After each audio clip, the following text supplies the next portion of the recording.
Shalom. First and foremost, I'm going to say, call halal YAHAWAH YAHAWASHI, Hashem Rakakudash. That belongs to the elders and apostles of Great Millstone, who taught us this truth and rule well. And shalom to the hopeful elect. YAHAWASHI Barakatam. It's the brother Kazar Riyar from Manavato West Coast, coming back at it again with another lesson. All right, and in this lesson, it's going to be dealing about how, in certain verses, where it mentioned Egypt, is not talking about, the ancient land of Egypt, but it's talking about America. So for this lesson, we're going to be going into, we're going to break that down, and we're going to go into why that is. And it's important to have this understanding, in order to further understand the prophecies that's unfolding and getting ready to unfold, in this wicked kingdom. All right. And also, too, to correct a mistake that I made, in the camp, we were pushing camp, and I made a mistake when I said that, because America, it means bitterness. Root word of America is bitter, and I thought that, Egypt or Mizraim also meant bitter. And one of the two, Egyptus or Mizraim, it meant bitter. You know what I'm saying? But that's not the case. So, hopefully, what I'm saying, this will be, a good way to correct and also shed some edification, for the Akim, for the sheep. All right. So without further ado, we're going to hit the scriptures. All right. We're going to bring out the book of Revelations, chapter 11 and 8. It's going to be a foundation, because this is basically where the answer is, but we're going to further, break it down in order to get that understanding. All right. So the book of Revelations, chapter 11 and 8, and her dead body shall lie in the street of the great city. All right. Now, this great city is talking about the daughter of Babylon. All right. And the dead bodies is talking about the northern kingdom and the southern kingdom, the 12 tribes of Israel, how we were in a dead state. All right. Because we didn't know this truth. We were in a spiritually dead state, because we didn't know this truth. We didn't know our nationality. We didn't know our power. We were cut off. We were disconnected from our power, and he's our source. He's like our I can't really figure, a good metaphor right now, but that's going into another topic anyways, but he's our source, man. We were in a dead state, being disconnected from our power. All right. And this great city, all right, is the daughter of Babylon, aka America, and the so-called blacks, Latinos, Native Americans, the 12 tribes of Israel. We inhabit this land. All right. A lot of us inhabit this land. Okay. So it reads, which is spiritually called Saddam and Egypt. All right. Now, Saddam, because all the abominations, that's promoted and is done in this wicked kingdom. All right. In Egypt, as it's the key point, what I'm saying, is what this place is also spiritually called. So the scriptures tell you, that this great city, which is the daughter of Babylon, which is America, all right, is going to be spiritually called Egypt. All right. Now, why is that? All right. And, the main answer is dealing with the slavery. All right. The slavery that happened in this wicked kingdom. All right. So in order to start with that one, we're going to break down America. All right. And America, it's a compound word. Yeah, it's a name, but it's also a compound word. All right. And a compound word has root words, and it has a different part, or so like not a different part, but a second part. Forgot the name of that one. You know what I'm saying? You got the root word, and then I think it's called the suffix or something like that. But it's you got a prefix, you got the root word, and then you got the suffix. Now America is a compound word. America, the root word of America is amaro, which is bitter. All right. So we're gonna go into that. We're gonna go into the word bitter, because America comes from the Latin word Amerigo Vespucci, and Amerigo, is not that different from America, and again too, these devils, man, they like to cover their tracks, by not showing the proper definition, by not showing you that America or Amerigo is a compound word. They like to cover, the things up, and that's why, as it is written in the book of Amos, chapter 3 and 7. Surely YAHAWASHI doeth nothing, but he revealeth his secrets unto his servants, the prophets. All right, because these things are revealed unto the prophets. All right, starting with the elders and apostles of Great Millstone on down. All right, he reveals his secrets to his servants, man. And even then, before, I did this lesson, I had to watch, a few sit downs dealing with the topic, because that's, what I'm saying. That's the elders, man. They teach, that's why we give double honors. All right. And it was, I believe, Elder Yashawamba, from GMS Dallas camp. He brought this out, how the root word of America is amaro, which means bitter, and he also lined it up because, Amerigo, lines up with amargo, which is the Spanish word for bitter, but we're not going to go, for this lesson, we're not going to go too deep into that because, I figured out through the Spirit. All right. America, you could do this. You could really break down America, and show that it's really, America isn't so different as far as, Amerigo and America isn't so different. You could do the same with America too, which really, really condemns this place and really shows how it's really lines up with Egypt as well, because there's nothing new under the sun. All right. So the root word of America, same as Amerigo, is amara or amaro, which means bitter. All right. And then you have the suffix, which is rico, or in America's case, rica, but, the word rico or rica, it describes a wealthy or a rich person.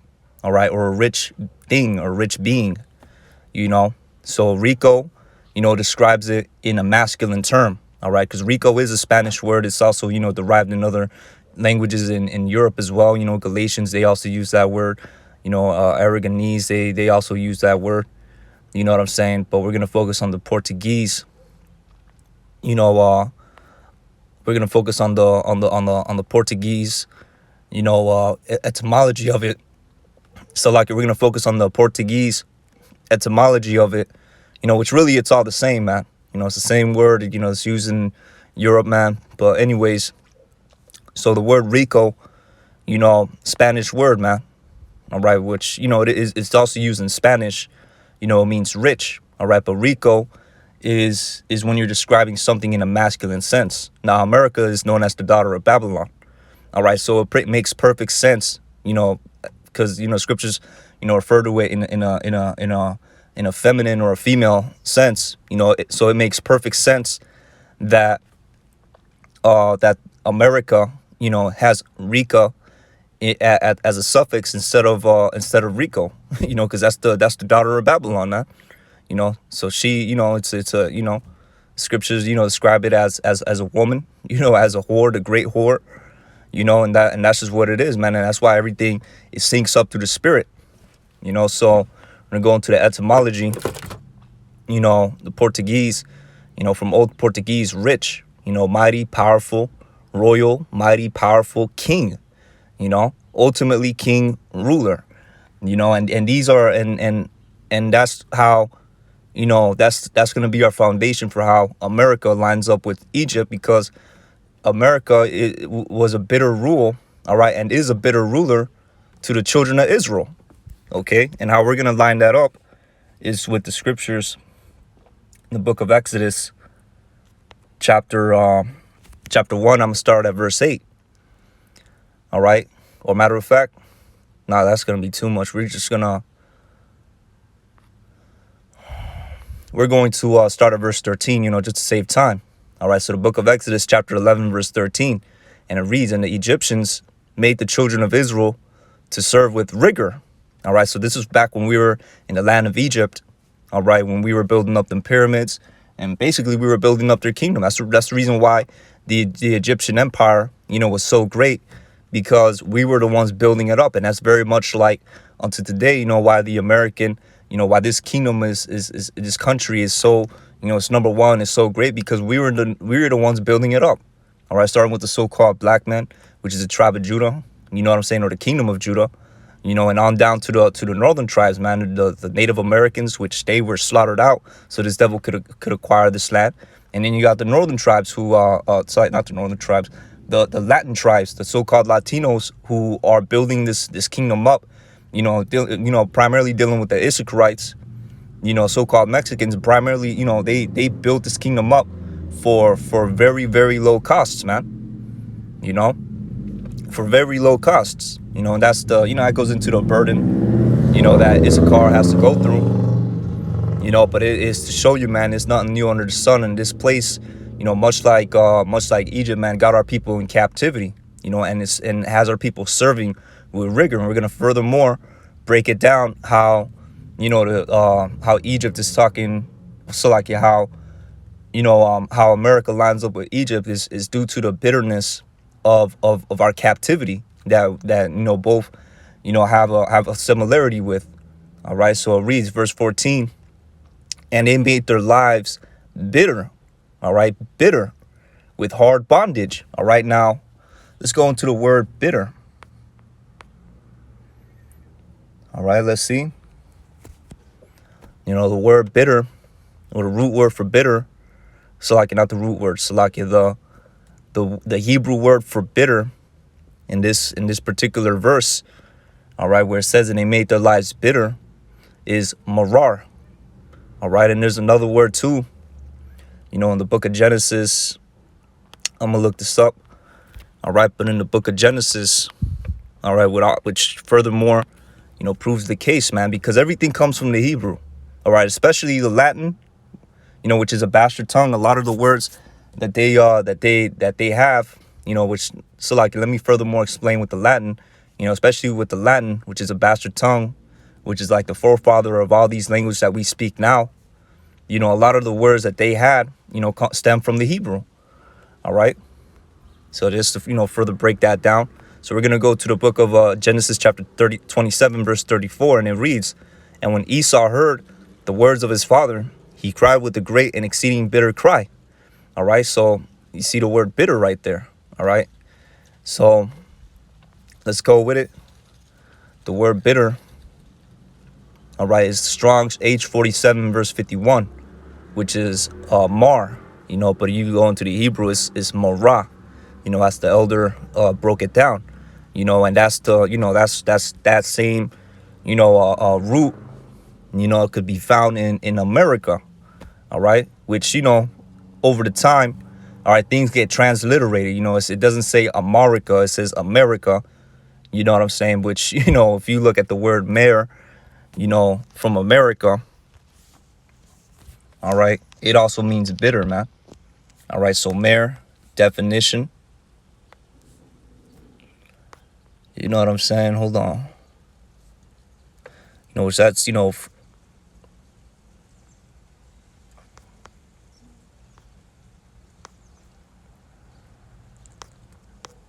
I have to look at this more specifically. Or maybe we're going to go into the etymology.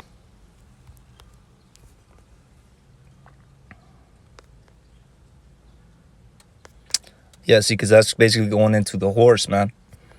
All right, we're gonna go into, so we're gonna type in mare, and we're gonna type in bitter.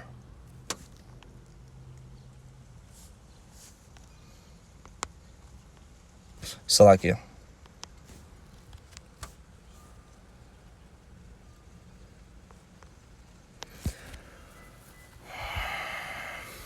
All right, so the meaning of the name mare means bitter. Okay, so the meaning of mare is bitter, and as a name meaning, you know, it means bitter. That's why you have you know, that's why it's the suffix or the root word of certain words like nightmare, you know, because it's a bitter dream, it's a dark dream. You know, let's see if we can find it easier. You know, yeah, short for Mary.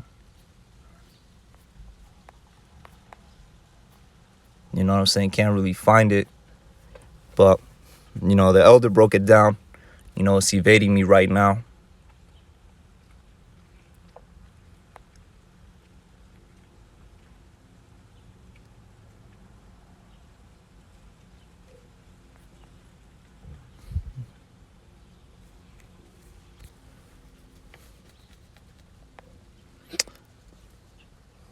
All right, so as you can see, you know, you have several sources that say that the name Mer means bitter. Now, I believe, if I'm not mistaken, the elder, he was talking about the root word of Maria, which is mer, which is bitter, and it's crazy how this devil will show you, in this Google, he'll show you the root word of different names, but he won't show you the root word of America. That's why it's very, tricky and yeah, it's very tricky, and you really have to dig a little bit deeper when it comes to finding the root word of America, man. Ultimately the spirit has to be flowing with you,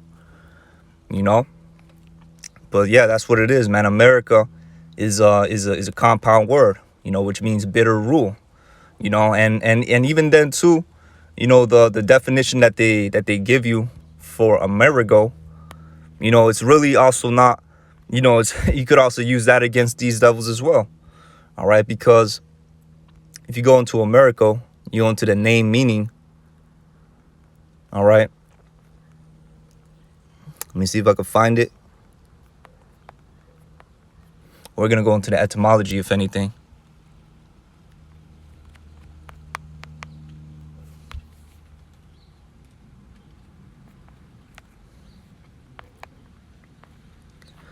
All right, so Amerigo as a boy's name is of Italian and Old German origin. And the meaning of Amerigo is work ruler.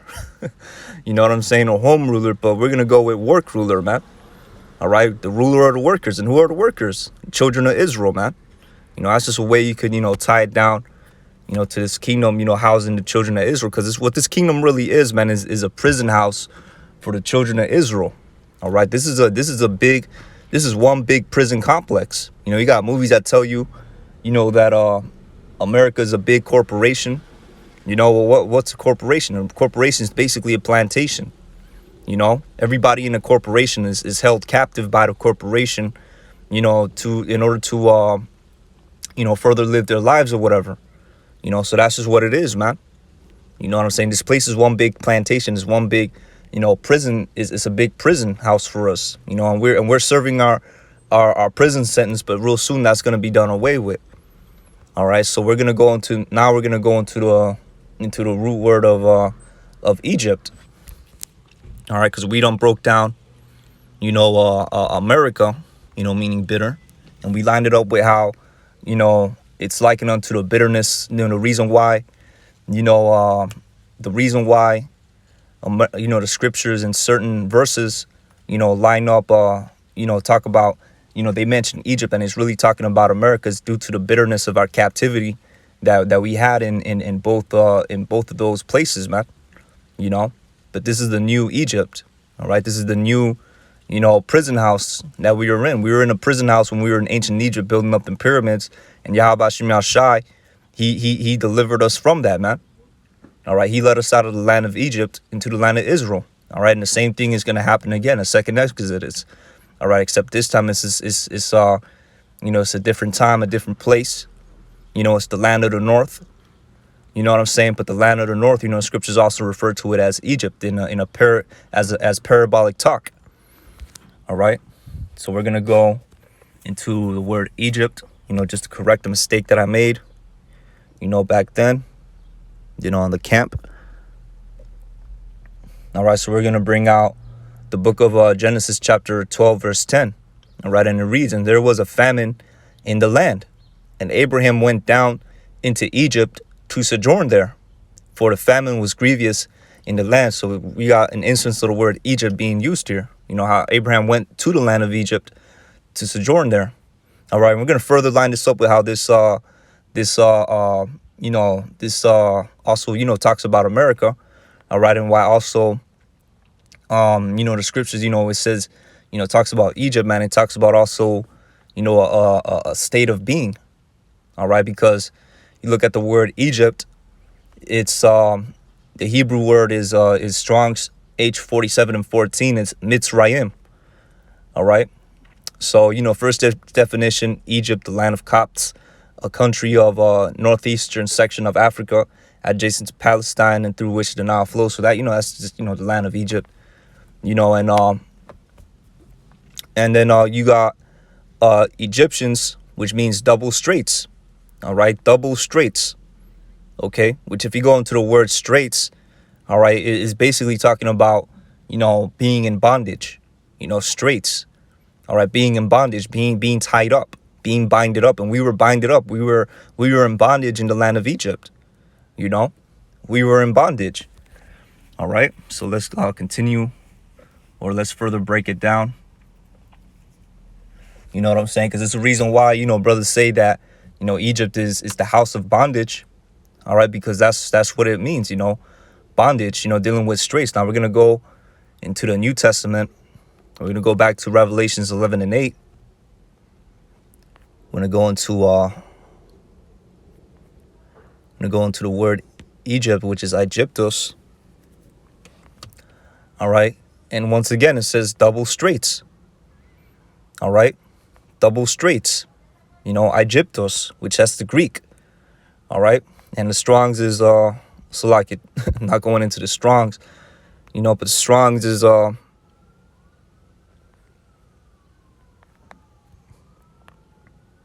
Strong's is G125.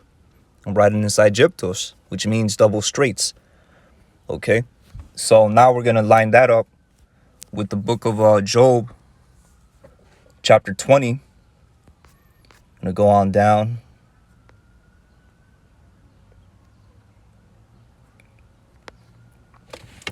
All right, because we're gonna line it up how straits, in the scriptures, it represents slavery. All right, especially double straits, man. That's slavery. That's bitter slavery. All right, and that's what Egypt represents in the scriptures. All right, that's why America is spiritually called Egypt, because of the bitter slavery that we had to endure here, starting with the so-called black people. All right, so the book of Job, chapter 20, verse 22. All right, and it reads, and we're going to use this scripture as an example. All right, where it says, in the fullness of his sufficiency, he shall be in straits. That he's talking about the so-called white man. How he's going to be, put into slavery when he thinks that he has accomplished his NWO. When he has put the mark out, which is the RFID microchip.